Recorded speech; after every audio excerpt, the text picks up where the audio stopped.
मंच पर बैठे आदरणीय मीना जी, नंद किशोर जी, संजीव जी और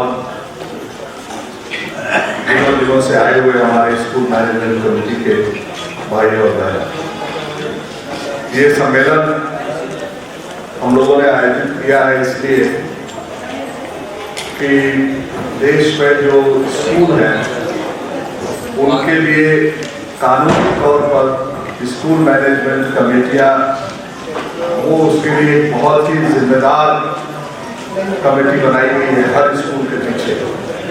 और ऐसे अगर देश में देखा जाए तो 1.5 मिलियन 15 लाख स्कूल हैं और 15 लाख स्कूलों में हर स्कूल में 15 लोगों की एक अगर कमेटी है तो आप समझ, और उस 15 लोगों की कमेटी में 75% अभिभावक होंगे और पूरी कमेटियों में 50% अगर महिलाएं हैं तो आप समझ सकते हैं कि ये कितना बड़ा संगठन तैयार हो सकता है अपने स्कूलों को बढ़िया बनाने, दुरुस्त करने के लिए। लेकिन अभी तक वो पिछले 9 सालों से हम प्रयास कर रहे हैं और भी लोग प्रयास कर रहे हैं, लेकिन अभी उस तरह का संगठन बना नहीं। जैसा संगठन हम आशा कर्मियों का देखते हैं, जैसा संगठन हम आंगनबाड़ी के लोगों का देखते हैं, जैसा संगठन हम कई नरेगा मजदूरों का देखते हैं, ऐसे बहुत सारे संगठन हम देखते हैं जो अपने मसलों को लेकर के सड़क पर उतरते हैं, विधानसभा घेरते हैं, पार्लियामेंट घेरते हैं, सरकार को मजबूर करते हैं कि वो उनकी मांगों को स्वीकार करें। लेकिन हमारे स्कूल मैनेजमेंट कमेटी का अभी उस तरह का संगठन हम नहीं बना पाए हैं देश में। और अगर ये देश में बन जाए तो अदालत जाने की जरूरत नहीं है। हम चुनाव में भी फैसला कर देंगे कि अगर हमारे स्कूल बढ़िया नहीं बने, हमारे स्कूलों को अच्छे टीचर नहीं दिए गए, अगर हमारे स्कूलों को बेहतर नहीं बनाया गया तो हम तुम्हारी सरकार 1 मिनट भी लखनऊ और दिल्ली में नहीं चलने देंगे। और ये ताकत स्कूल मैनेजमेंट कमेटी के लोगों के अंदर है। लेकिन उस तरह का एक सांगठनिक ढांचा हम पिछले 9 सालों में प्रयास करके बना नहीं पाए और जिसकी वजह से हमारे स्कूलों की हालत बहुत खराब है। अब हम युद्ध का माहौल तो बना देते हैं देश में, और हमने किसी से पूछा कि भाई क्या है, बोले कि हीरो हो गए हमारे प्रधानमंत्री जी। अब भाई हीरो तो हो गए, लेकिन जनता तो जीरो हो गई, क्योंकि 2 लाख स्कूल देश में बंद हो गए। अगर स्कूल नहीं होंगे, अगर शिक्षा नहीं होगी तो कोई देश गोला बारूद से मजबूत नहीं होता। देश शिक्षा से मजबूत होता है, देश हाथों को काम से मजबूत होता है, देश रोटी के इंतजाम से मजबूत होता है। और अगर इसके लिए आप नहीं काम करेंगे, इसके लिए अगर देश में नहीं, तो खाली सरहद की हिफाजत करने से देश मजबूत नहीं होगा। सरहद की हिफाजत भी कीजिए, लेकिन देश को अंदर से भी मजबूत करना होगा।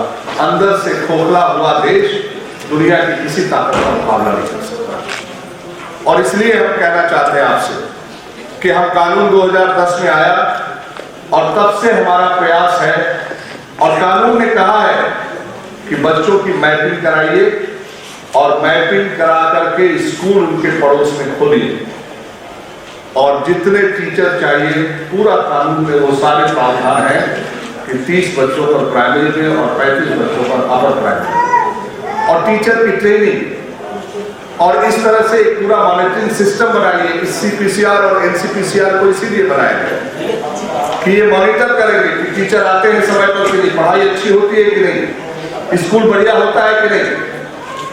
लेकिन ये कुछ नहीं होता। जो हमारे साथी कह रहे थे अभी सुबह में, संदीप जी, कि इलाहाबाद हाईकोर्ट ने फैसला किया और वो फैसला बहुत अच्छा है। उस फैसले ने कहा है कि इतने कानून बन गए, इतनी पॉलिसी बन गई, इतना लोगों ने प्रयास किया, तब भी सरकारी स्कूलों की हालत सुधर नहीं रही है।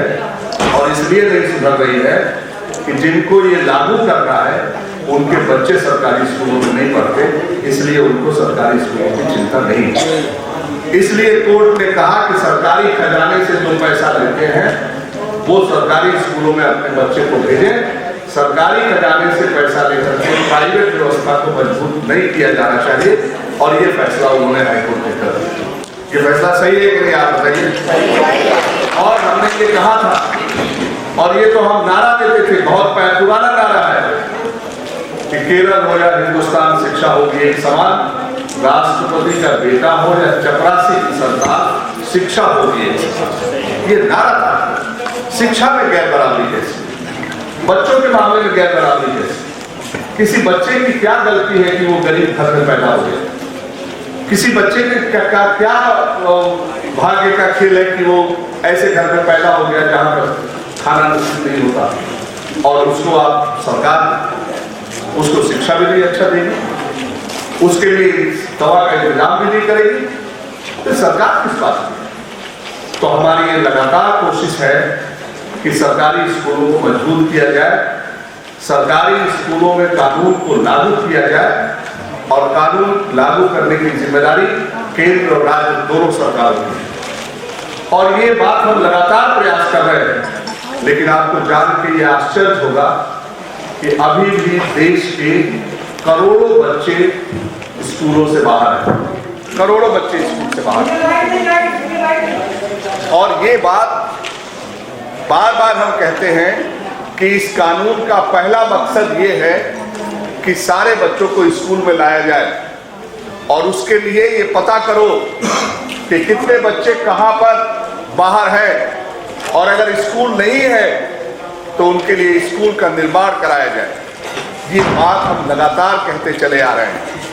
लेकिन आपको जान के हैरानी होगी, 2011 का सेंसस जनगणना बोलती है 84 लाख बच्चे, 8.4 बिलियन, 84 करोड़ बच्चे जो है वो अभी भी बाहर हैं, स्कूलों से बाहर हैं।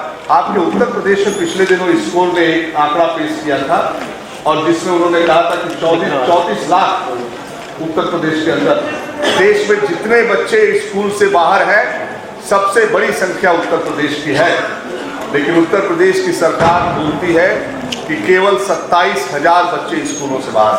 आपको ये जान के आश्चर्य होगा कि ये आंकड़े भी गलत पेश किए जाते हैं, और अगर गलत आंकड़े पेश करेंगे आप तो गलत पॉलिसी बनेगी। मैं महाराष्ट्र में गया, वहाँ के शिक्षा सचिव ने कहा कि हमारे महाराष्ट्र में सिर्फ 40,000 बच्चे स्कूल से बाहर हैं। पूरा हंगामा हो गया उसमें। लोगों ने कहा 40,000 तो बंबई के एक मोहल्ले में बच्चे बाहर होंगे, 2-4 मोहल्ले मिला दीजिए तो 40,000 बच्चे बंबई में बाहर होंगे। ये पूरे महाराष्ट्र में कैसे हो सकता है? तो इस तरह से गलत आंकड़े जगह जगह पेश किए जा रहे हैं। सेंसस के आंकड़े जो आए उसके बाद 2011 के सेंसस के आंकड़े हैं 8.4 बिलियन बच्चे बाहर हैं, 84 मिलियन बच्चे बाहर हैं। ये सेंसस का आंकड़ा 2011 का है, और सरकार 2013 में बोलती है कि नहीं इतने नहीं है, 7 लाख। एक IMRB एक प्राइवेट संस्था से सर्वे करा करके सरकार ने कहा कि केवल देश में 7 लाख बच्चे स्कूल से बाहर हैं। 7 लाख बच्चे भी बहुत बड़ी संख्या होती है अगर वो स्कूलों से बाहर हो। उनके लिए क्या इंतजाम किए गए?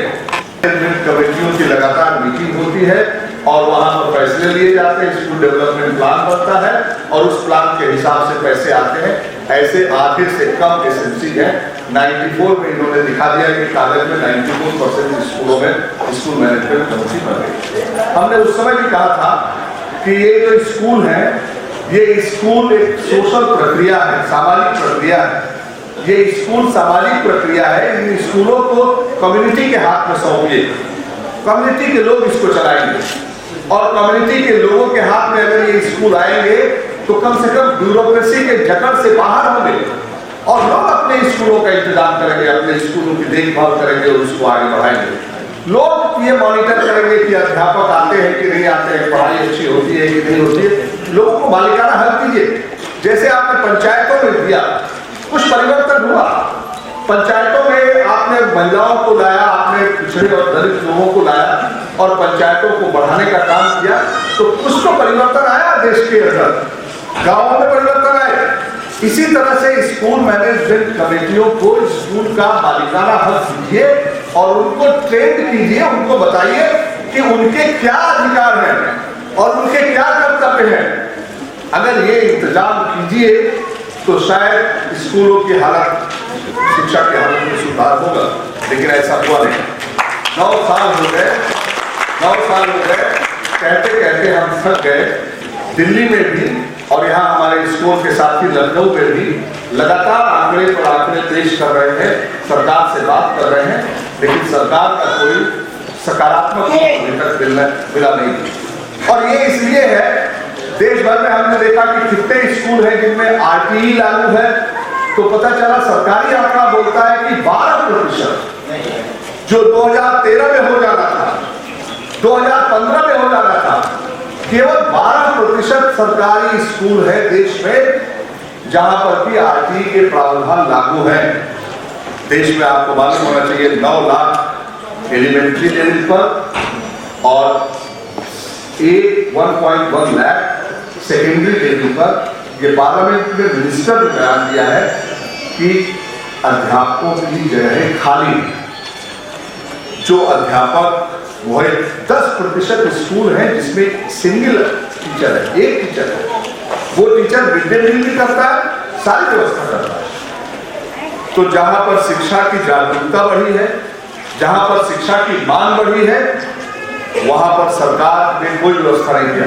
और आपको मैं बताता हूं, ये जो 2004 में शिक्षा अधिभार लगा था, सेस लगा था, इनकम टैक्स देने वालों पर 2% का सेस, एजुकेशन सेस लगा था। मैंने पूछा पिछली बार पता किया, तो उसमें से भी जो पैसा प्रारंभिक शिक्षा कोष में जमा हुआ है, उसमें 13,000 करोड़ का जो है कोई आंकड़ा ही पता नहीं चल रहा है कि वो पैसा कहाँ चला गया। मैंने शिक्षा के लिए जमा किया गया 2% का जो सेस है, उसमें से भी पैसा ट्रांसफर कर दिया गया दूसरे कामों। आप जानते हैं, ये जो बड़े बड़े विज्ञापन छपते हैं, हमारे नेताओं के मुस्कुराते हुए चेहरे और बदलते हुए कपड़ों के जो पोस्टर छपते हैं, इसका पैसा कहां से आता है? ये उनके घर से पैसा नहीं आता है।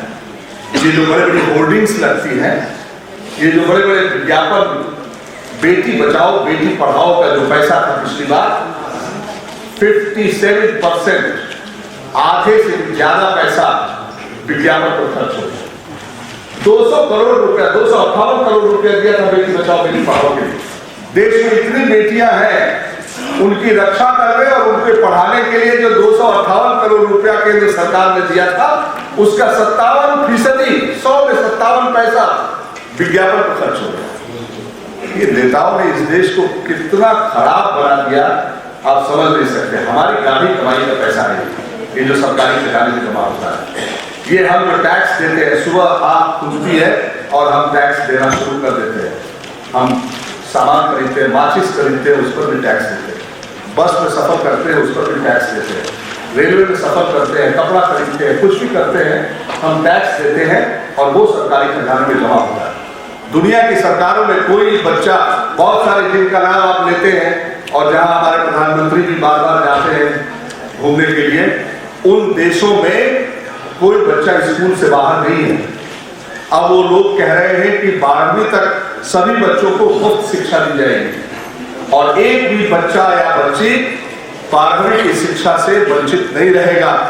और जब वो शिक्षा बात करते हैं तो क्वालिटी नहीं उसमें जोड़ते हैं। शिक्षा मतलब ही है कि क्वालिटी, लोगों के जीवन को बदल देने वाली और लोगों के अंदर कैपेसिटी बिल्ड करने वाली, क्षमता का विकास करने वाली। ऐसी शिक्षा दुनिया के तमाम देशों ने दिया। अब वो 12वीं तक कर देगा और हम अभी कह रहे हैं कि 7 लाख बच्चे स्कूल से बाहर हैं और सेंसस के हिसाब से 1.4 मिलियन इतने बच्चे स्कूल से बाहर हैं। जो बच्चे स्कूलों में दाखिला लेते हैं वो भी 12वीं 8वीं पूरा नहीं कर पाते, उसमें भी ड्रॉप आउट हो जाता है, बीच में छोड़ देते हैं, बीच में निकल जाते हैं।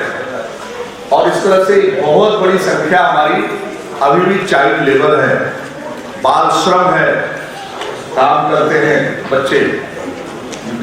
स्ट्रीट चिल्ड्रन आप देखते हैं, कहीं बस रुकती है, आपकी गाड़ी रुकती है, भीड़ एक दौड़ती है जिसमें आधे से ज्यादा बच्चे होते हैं जिनको स्कूल में होना चाहिए, वो अपनी आजीविका के लिए सामान बेच रहे हैं। आप सोच सकते हैं दुनिया में सभी जो विकसित देश हैं, सबसे ज्यादा पैसा अपने बच्चों पे खर्च करते हैं। अपने बच्चों को वो धर्म और जाति के नाम पर लड़ाते नहीं, बल्कि उनको समाज में एक साथ रहने का सलीका कैसे सिखाया जाए, इसके लिए शिक्षा देते हैं। उनको परवरिश करते हैं बचपन से कि वो कैसे एक अच्छे नागरिक बने, वो कैसे समाज में एक ऐसे नागरिक के रूप में बने जो घृणा से दूर हो, जो धार्मिक विद्वेषों से दूर हो, और एक अच्छे सोशलाइज जो सबको पूरे समाज को लेकर। हमारा देश तो एक ऐसा देश है, हमारा संविधान भी एक ऐसा संविधान है जिसमें कि सभी लोग विभिन्न धर्म, विभिन्न जाति, विभिन्न भाषा में रहने वाले, विभिन्न तरह के रहने वाले लोग एक साथ कैसे रहें, इसकी शिक्षा स्कूल से दिए जाने की जरूरत है। और ये दुनिया में बहुत सारे देश करते हैं और बहुत सारा पैसा उस पर खर्च करते हैं। लेकिन हमारे यहाँ जो पैसा दिया गया सेस के नाम पर, वो भी पैसा पूरा नहीं दिया गया शिक्षा के लिए, उसमें से पैसा ट्रांसफर कर दिया गया दूसरे काम पर। बहुत सारा मैं देखता हूँ SC/ST एक्ट के लिए जो पैसे निर्धारित होते हैं, पिछली बार बड़ा हल्ला मचा कि कॉमनवेल्थ गेम के लिए ट्रांसफर कर दिए, वो समय समय पर ट्रांसफर कर दिए जाते हैं और उसमें से पैसा उठा करके बड़े बड़े पोस्टरों के विज्ञापन। और अब तो 44 साल है, अब तो गाड़ियों से जो पेट्रोल का धुआं उड़ेगा उसमें जनता की गाड़ी कमाई का पैसा होगा। आपके खून और पसीने की कमाई जो है वो इन चुनावों में जो नेता लोग खर्च करेंगे और जगह जगह शराब और ये सब बटेगी, वो सारा वही गाड़ी कमाई का पैसा है जो कि धुएं की तरह उड़ाया है। ये एक बहुत बड़ा संकट है हमारे देश में, हमारे लोकतंत्र के लिए संकट। और इसलिए अभी हमने पिछली बार जो ये अभी बजट पेश हुआ है चुनाव के पहले, इसमें हमने बहुत संघर्ष किया कि भाई आप शिक्षा का पैसा बढ़ाइए। शिक्षा में टीचर भी है तो कॉन्ट्रैक्ट टीचर है, उसको 4,000-5,000 रुपये तनख्वाह मिलती है, वो क्या पढ़ाएगा वहाँ जाकर? ट्रेनिंग नहीं है। आपके जितने डाइट्स हैं देश में, केवल 400 डाइट्स हैं। 92% ट्रेनिंग इंस्टीट्यूट जो है वो प्राइवेट सेक्टर के पास है और प्राइवेट सेक्टर पूरा बिजनेस कर रहा है टीचर ट्रेनिंग के नाम पर। और वहाँ से जो बच्चे आते हैं वो एलिजिबिलिटी टेस्ट होता है, क्या क्वालिटी है प्राइवेट सेक्टर की, आप टीचर ट्रेनिंग में देखिए। वो जब टेस्ट होता है एलिजिबिलिटी टेस्ट टीचर अपॉइंटमेंट के समय, तो 7% रिजल्ट होता है, बाकी 93% फेल हो जाते हैं। ये है प्राइवेट सिस्टम का की क्वालिटी। लोग सोचते हैं कि प्राइवेट सिस्टम में बड़ी क्वालिटी है, क्या क्वालिटी है टीचर ट्रेनिंग में अगर 7% बच्चे क्वालिफाई करते हैं टीचिंग को? तो ये हालत है इस देश की। तो हमने कहा भाई पैसे बढ़ाइए, नहीं बढ़ा साहब। पिछली बार SSA को जो पैसा मिला था, SSA आप जानते हैं अभी एक नया स्कीम आ गई। हमने कहा था कि RTE में प्री प्राइमरी और हायर सेकेंडरी को भी जोड़कर इसको स्कूल एजुकेशन को एक कानूनी हक बना दीजिए, लेकिन वो नहीं हुआ। क्या किया इन्होंने? एक नई स्कीम बना दी। उस स्कीम का नाम है समग्र शिक्षा अभियान। एक स्कीम बना और RTE जो एक कानून है उसको उस स्कीम का एक हिस्सा बना, स्कीम में डाल दिया उसको लागू करने के लिए, जो कि एक समग्रता में एक कितने संघर्षों के बाद और कितनी लड़ाई के बाद। और RTE कोई मामूली कानून नहीं है, ये कॉन्स्टिट्यूशनल राइट का पार्ट है। ये और जैसे कानून है वैसे कानून नहीं है। ये कॉन्स्टिट्यूशन का जो आर्टिकल 21 है वो राइट टू लाइफ है और आर्टिकल 21A वो right to education. Right to life के साथ जुड़ा हुआ ये शिक्षा का अधिकार है, संवैधानिक अधिकार। कोई सरकार इससे मुकर नहीं सकती। और वो जो है क्या हो रहा है, और वो जो कानून है वो कानून अभी तक उसको लागू करने के लिए न केंद्र न राज्य सरकारें कोई काम नहीं कर रही। तो अभी इन्होंने उस कानून को SMSA का एक बना दिया, समग्र शिक्षा अभियान का एक हिस्सा बना दिया। तो इसलिए हमने ये बात उठाई कि भाई इसका अब उन्होंने जो SSA को पैसा दिया, RMSA को पैसा दिया और जो टीचर ट्रेनिंग के लिए पैसा दिया, अभी तीनों को मर्ज करके SMSA कर दिया। वो सारा पैसा जो पिछली बार था और इस बार जो पैसा है, अगर आप देखेंगे तो तीनों का मिलाकर के सिर्फ 27% की इंक्रीज है। 27% की इंक्रीज है सिर्फ। आप सोच सकते हैं 27% की इंक्रीज का मतलब है कि 36,000 करोड़ रुपया इन्होंने दिया, जो महज पिछली बार से 6,000 करोड़ ज्यादा है।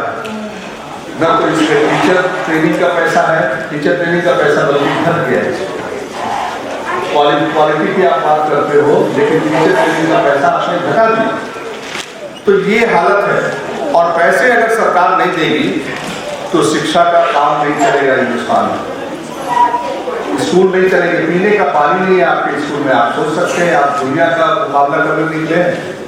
आप भारत जो है दुनिया के अंदर एक विश्व गुरु बनना चाहता है, और शिक्षित रह के कोई विश्व गुरु बनेगा? जिस देश में स्वास्थ्य और शिक्षा का इतना बुरा ढांचा हो, वहां के लोग कैसे विश्व गुरु बनेंगे? तो इसलिए हम आपसे कहना चाहते हैं कि बड़ी लड़ाई है। 27% तो आपने शिक्षा को बढ़ाया, और 76% आपने रक्षा का बजट बढ़ा दिया। मैं नहीं कह रहा हूं कि आप रक्षा का बजट मत बढ़ाइए, लेकिन किस बात के लिए? किस बात के लिए जंगे होंगी? युद्ध किस बात के लिए चाहिए हमको, आप बताइए। मैं एक बार, आपको पता नहीं कैसा लगेगा, लेकिन मैं एक बार पाकिस्तान गया, शांति का एक टीम गई। बाघा बॉर्डर से जब मैं घुसा तो एक कुली मिला। मैंने उस कुली से पूछा कि क्या हाल? अच्छा, फिर हम बड़े रोमांचित थे। आप जानते हैं, हम कई देशों में मुझे जाने का मौका मिला, लेकिन इतना रोमांच मुझे कभी नहीं था जितना पाकिस्तान में जाने का। तो जब मैंने बॉर्डर क्रॉस किया तो बड़े जोर से पैर जमीन पर पटका। मुझे लगा कि ये तो हमारी जैसी जमीन यहाँ भी है। मैंने उस पुलिस से पूछा क्या है भाई, कैसा है? बोले कि 50 साल से सामान ढो रहा। हिंदुस्तान के लोग आते हैं बाघा बॉर्डर, तो उनका सामान सर पे लाद के बगल की बस में चढ़ाता हूँ। 50 साल से ये काम कर रहा हूँ सब। ये नेता लोग हैं जो हमको लड़ाते हैं, वरना हमारी और आपकी सबकी समस्याएं एक ही जैसी है। हमारी धरती वैसे ही पैदावार करती है जैसे आपकी धरती पैदावार करती है। हम भी दुनिया के बहुत जो बड़े मुल्क हैं पैसे वाले, उनकी लूट के शिकार हैं। हमारे यहाँ बेरोजगार बच्चे, भिखारी मिलेंगे आपको। किसान हमारे यहाँ भी सुसाइड करते हैं, आप यहाँ भी सुसाइड करते हैं। एक ही जैसे मसले हैं। हम मिल जाएं तो शायद जो बड़ी बड़ी कंपनियां दुनिया की आती हैं और हमको लूटती हैं, मैं उसकी सियासी समझ को देख करके दंग रह गया। उसने कहा हमारी क्या लड़ाई, ये तो लड़ाते हैं लोग। मुझे राहत इंदौरी की एक नज़्म याद आई। वो राहत इंदौरी का आपने नाम सुना होगा, एक शायर। वो बोलते हैं, आजकल उनका शेयर ट्रेंड कर रहा है। हाँ, वो बोलते हैं कि सरहदों पर तनाव है क्या, पता करो देश में चुनाव है क्या। तो वो शेर मुझे याद है कि जैसे ही चुनाव के मौके आते हैं, हमारी सरहदों पर तनाव शुरू हो जाता है। कुछ हम इधर के सैनिक मरेंगे, कुछ उधर के सैनिक मरेंगे, कुछ एकाध जहाजें गिर जाएंगी और चुनाव जीत जाएंगे नेता, और फिर वैसे ही हालात शुरू हो जाएंगे। और यही हालत, और उसमें अरबों रुपए देश का पानी की तरह बहा दिया जाएगा। जो पैसा हम शिक्षा के लिए इस्तेमाल कर सकते हैं, जो पैसा स्कूल अस्पताल बनाने के लिए करते हैं, जो पैसा हम लोगों को रोजगार देने के लिए कर सकते हैं, जो पैसा हम सड़क और पानी के लिए कर सकते हैं, वो पैसा अपनी मूंछ ऊंची रखने के लिए पानी की तरह हम बहा देते हैं और लोगों की जाने जो जाती है वो अलग करते हैं। और उसमें किसी का काम नहीं होता, किसी का काम। मैं देखता हूँ मलेशिया में बच्चे मारे जा रहे हैं, लोग घर छोड़ करके भाग रहे हैं, दूसरे देशों में जाके वो ले रहे हैं, शरण ले रहे हैं। कितनी बुरी हालत में लोगों की जिंदगी। बहुत बड़ा हिस्सा दुनिया का वो शरणार्थी शिविरों में पड़ा हुआ है। अभी हमने बांग्लादेश में भी देखा कि बहुत बड़ा रोहिंग्या लोगों का, शरणार्थियों का वहां पड़ा हुआ है। क्या हो रहा है ये? अगर हम विश्व बंधुत्व की बात करते हैं, ये युद्ध से, जंग से, बंदूकों से, तोपों से क्या मसले निकलने वाले? फिर वही 2 महीने बाद फिर वैसे ही वैसे ही हो जाएगा।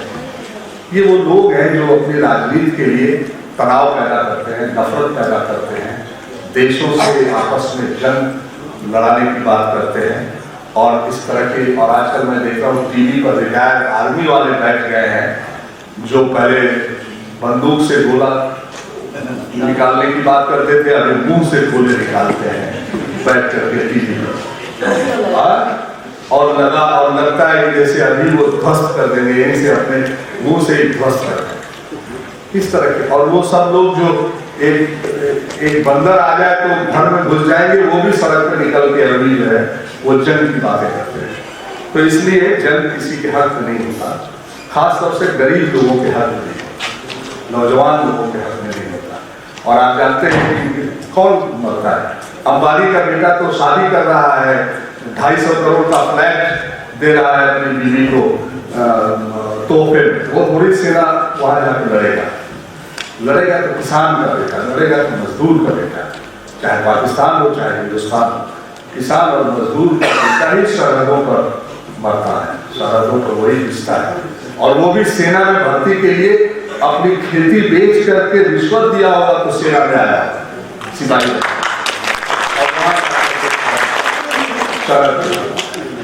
तो इसलिए जंग के खिलाफ खड़ा होना, युद्ध के खिलाफ खड़ा होना।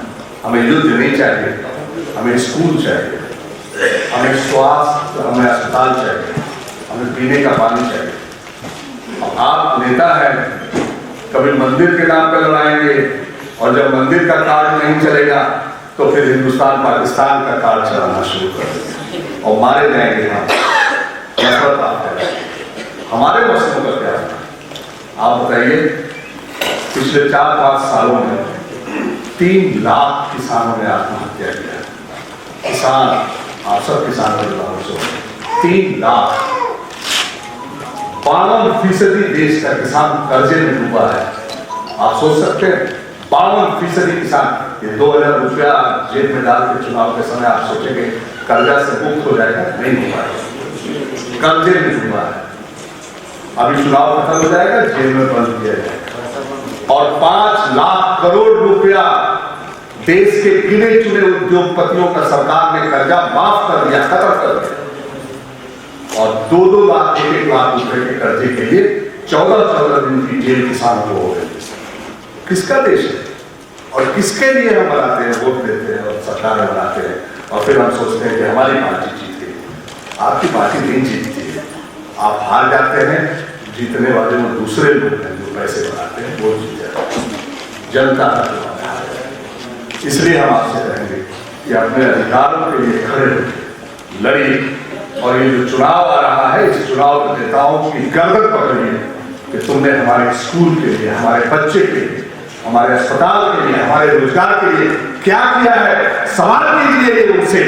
उन्होंने आपका वोट दिल्ली और लखनऊ में बैठे हैं और 2-2 करोड़ 3-3 करोड़ विधायक निधि मिल रहा है, सांसद निधि मिल रहा है, पैसा कहाँ जा रहा है?